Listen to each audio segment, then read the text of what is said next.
they would leave lengths of rope in the room and say, all right, if you don't want to get tortured anymore, handle your business.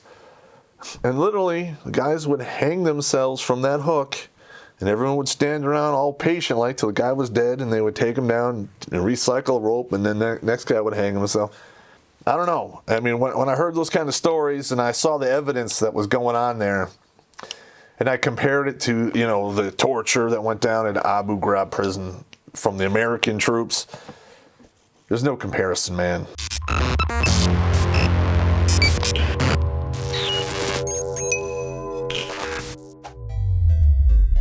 Hello everybody, Terrence Popp here with another episode of Live from the Lair. Alright, so we're coming up on the end of I think 6 or 8 weeks in Abu Ghraib. And the men basically, just like anything else, you fall into a groove and you do your deal. But being assigned to that place was absolute fucking hell. All right, so we're talking temperatures, in the winter months, 85, 90 in the day, and in the summer, 120, 130.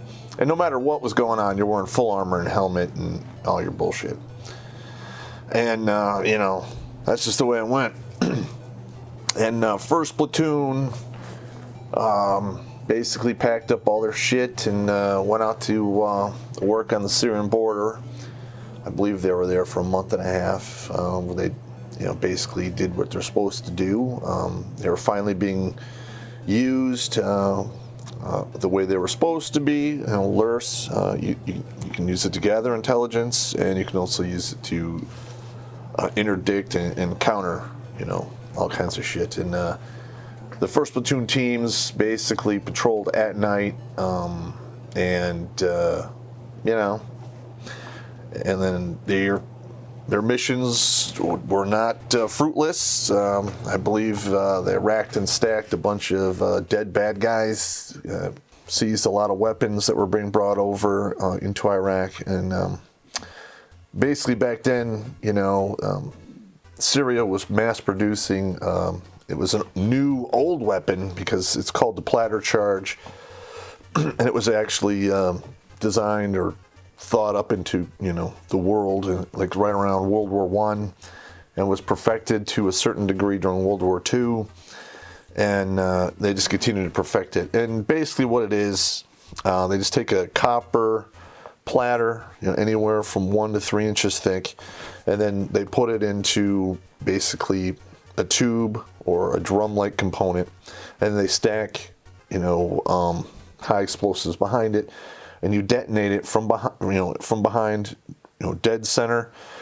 And when it explodes, it takes that copper disc and forms it into basically a hyper-velocity projectile. And they say it's like a jet of copper, of molten copper, and it burns through, the steel. And bullshit. All right, I've looked at the slow motion, ultra slow shit, and it's such a fast moving projectile. It just burns right through that fucking armor, smashes right through it. I think it's going something like 17,000 miles an hour, some crazy fucking velocity. We could possibly get that kind of velocity if we were to redesign all of our, handheld weapons, and then, instead of using, smokeless powder, ramp it up to some kind of explosive, and you would even get, hotter rounds coming out. But, that's beyond my pay grade, but, it is what it is. And, down the road when they come up with particle cannons and shit like that, where they use magnetics to, move particles or projectiles up to hypervelocity speeds, minus the explosion, then you're probably going to see that. And you can actually find that on YouTube I think the Navy's working on a rail gun system for, main guns. We'll see how that goes, because right now it looks a little bulky and expensive, and I don't know. Another thing that happened when we were there, we showed up at Abu, and the prison had been basically occupied by American forces since the ceasefire, went into effect. The Iraqi government basically did a mass culling of prisoners and then left. So when the Americans moved in, it was fucking nasty. There was bodies piled up in rooms, and some of the rooms were so caked with blood and gore that they didn't even bother cleaning them out. They just walled them off or put up plywood and it's put up a sign, do not go in there. And rightfully so, because, that's how you get, anthrax and all kinds of other horrible shit. And you could smell it from time to time. I actually was following behind a work party, and they actually pulled off one of these boards, pieces of plywood they had bolted onto the wall, and turned on the flashlight and shined it in there. And I'm telling you, man, that's what was in that room was the shit nightmares are made of. Okay, it was like horror movie shit. It was unbelievable. And then another thing that we had to get used to is every single room in the prison, in the middle of the ceiling was a metal hook.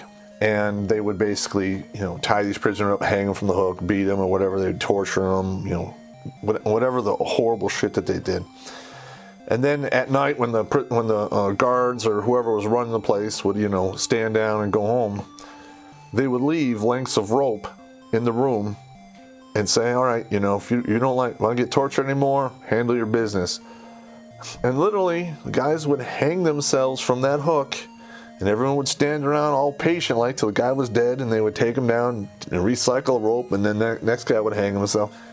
I don't know. I mean, when I heard those kind of stories and I saw the evidence that was going on there, and I compared it to, the torture that went down at Abu Ghraib prison from the American troops, there's no comparison, man. It's just stupid. And all of the shit that they were doing to the Iraqi troops or the Iraqi prisoners was all stuff that is done in SEER school.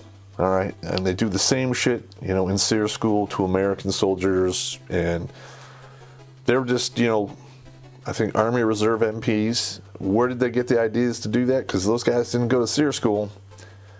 Somebody was pulling strings and encouraging that shit to go down, and they were stupid enough to film it. So I don't have a lot of sympathy for that. Okay, now if they were truly like cutting people up and executing people, then fuck it, they should burn. But in reality, it really wasn't that big of a deal, at least from my perspective, and it is what it is. And guys were like, not sleeping, getting mortared all the time, people skipping meals because they didn't want to walk across the open area. It was fucked up heat, the fucking fucked up chain of command. Being away from their families, and then all of the fucking added bureaucratic pressure that gets stacked on you when you're in the regular army. Because not only is it bad enough that your food sucks, your sleep sucks, you're being shot at, mortared all the time, but then you have to worry about your own chain of command, all the way up to brigade level, fucking wanting to burn everybody and give them Article 15s over fucking frivolous bullshit. It was a total toxic environment, and people were starting to snap. So, one of the best ways to scale that fucking shit back is humor. I would fuck with these guys, and I pulled jokes on them, and they would get back, they would do shit back to me, and it was like a game of cat and mouse. Like, for instance, before first platoon left for the border, you have those little greeting cards, and you open it up and it plays that music and blah blah blah. Well, I'd come across about 4 or 5 of them in one of the care packages that somebody had sent in from like some school somewhere, basically for soldiers to fill out and mail back to their loved ones back home. Well, I just couldn't pass it up. So, one day I actually went out and got one of the contract ladders, and I took the sound device out of the card, and I climbed up in the skylight and I stuck it between 2 sandbags. And during the day when people are around, it wasn't that loud, okay, but when everyone, went up there to go to sleep and whatever, people were going fucking nuts. It was hilarious. I remember laying in my rack and I hear that, where the hell's the goddamn music? And it would go on, it would and it would play over and over and over again until it ran out of battery. And usually it would last about 36 hours. And then I'd wait a couple days and stick another one up there just to fuck with people. And I'd move it around. And it took like 2 or 3 of those before they caught on to it, and they would find them and tear them down, or they would just sleep with earplugs in, because it wasn't super loud. It was just enough to fucking annoy the shit out of you. Another thing I would do, and this is kind of fucked up, but like guys would be like racked out, and I'd be walking by going to my fucking rack, and I'd got my hands on some of those wax sheets that people, like chicks use to like rip off all their hair. I would take it and cut it up and put it on people's pillows, or slap it on a dude's chest when he's asleep. And you'd see these guys get up and they have like this big fucking thing stuck to their head. Like, they'd be like, oh yeah, it's real funny. They rip it out a big bunch of hair or off their chest. You know, it's got a big square patch in there. And they got me back though. They took off a quarter of one of my eyebrows when I was asleep. That sucked. Yeah, I woke up and I had it on my fucking eyebrow. I'm like, oh, fuck. They're ripping it. So, it was, they got me back, I mean, I'd take a good joke. Yeah, I thought it was pretty good. Let's see. Another thing that, when I was the sergeant of the guard, the wind would move around, on post. And normally it was coming from, I think it was Tower 4, or the one closest to the MSR. Maybe it was Tower 1, I don't remember. Maybe I got the numbering backwards. If it came that way, it was good to go. It wasn't a big deal. But if it came from the 180 degrees going across the big open area, it would throw up all this garbage. I mean, it was just, all of Iraq is a huge cesspit. It smells like, human feces. Plastic bags are blowing in the wind like it's going out of business. Cans and bottles, and it was just fucked up. So not only are my guys like pulling all these crazy guard shifts and doing all this other bullshit, we have the sergeant major from the 202, and I didn't know this was going on.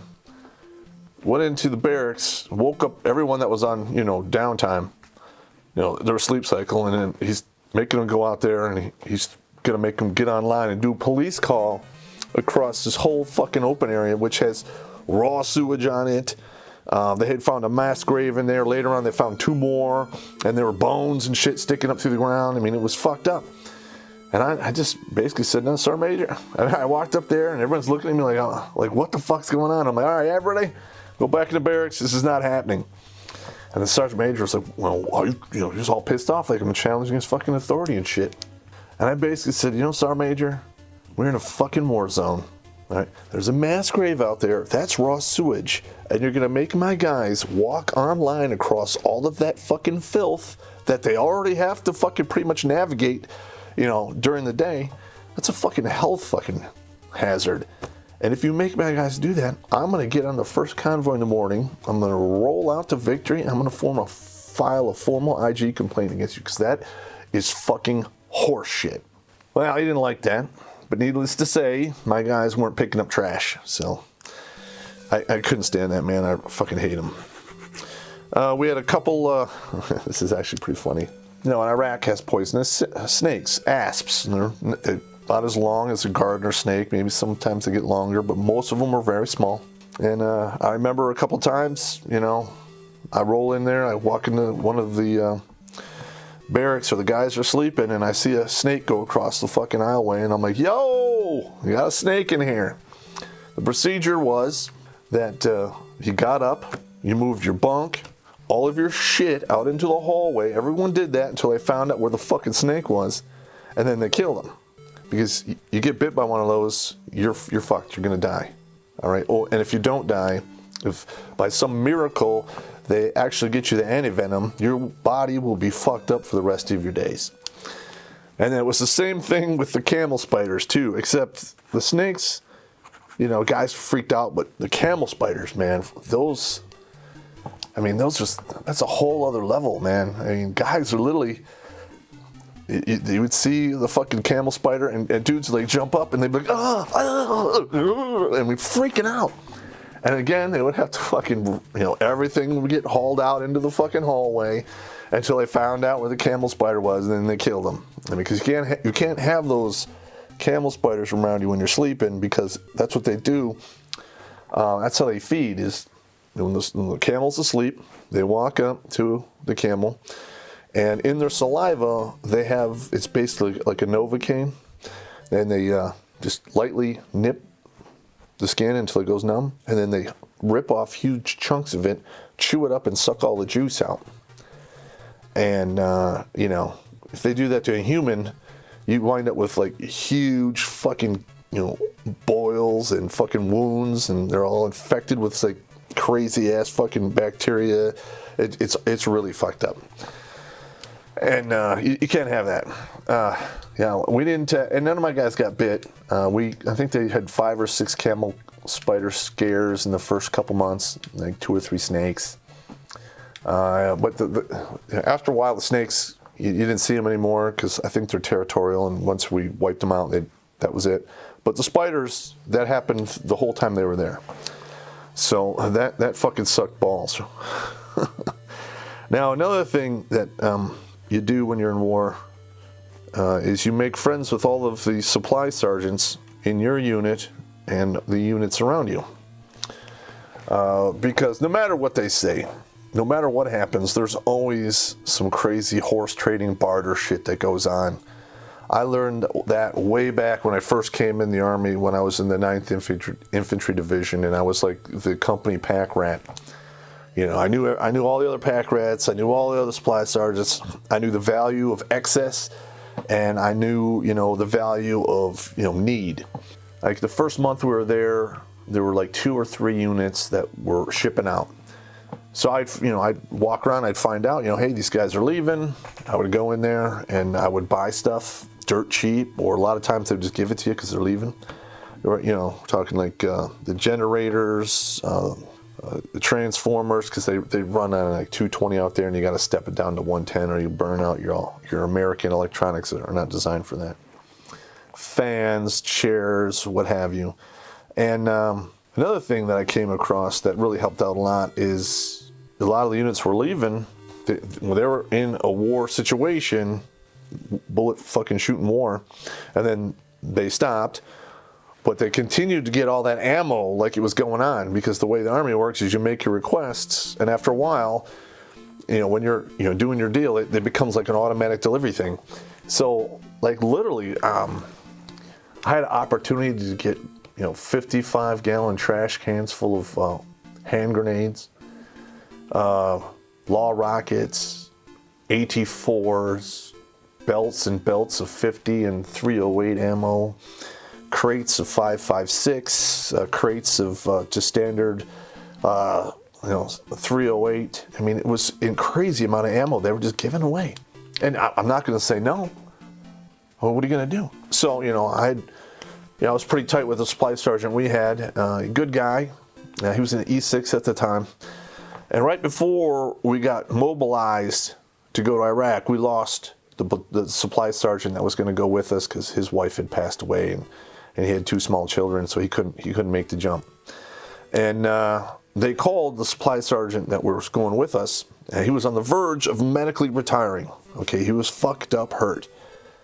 And they called the National Guard. They don't run it like the regular Army. They called him up and they're like, "Hey, we got a unit that needs a supply sergeant. Do you want to go?" And he said, "Well, you realize I'm on the verge of medically retiring. I have a lot of pain. I'm hurt." And then they said, "Well, it's an airborne unit." And he told me, he goes, "They told me it's an airborne unit. My mind said, fuck no, I'm not doing it." And he just said, "Yeah, I'll do it." So after he told me that, he could do no wrong in my eyes. He had a chance to medically retire and, just go off to Fort Living Room and watch the whole shit on TV. And he decided, said, fuck it, they're airborne. I'm going to go with them and get them squared away. I believe he stayed in for quite a while after that and retired as an E8. Good on him. But it was a good time. And I told him that I had all this ammo, and we basically got our hands on some Connexes, and we just basically stockpiled it, and it worked out really good. We had a bunch of fucking ammo, and once you have a lot of shit, when somebody doesn't have a lot of shit and they need something, you know, you work the fucking trade. I was really good at that. So that's the horse trade for shit story. Okay, let's see. We're at 20 minutes. We're going to call it a day, gentlemen. You take it easy.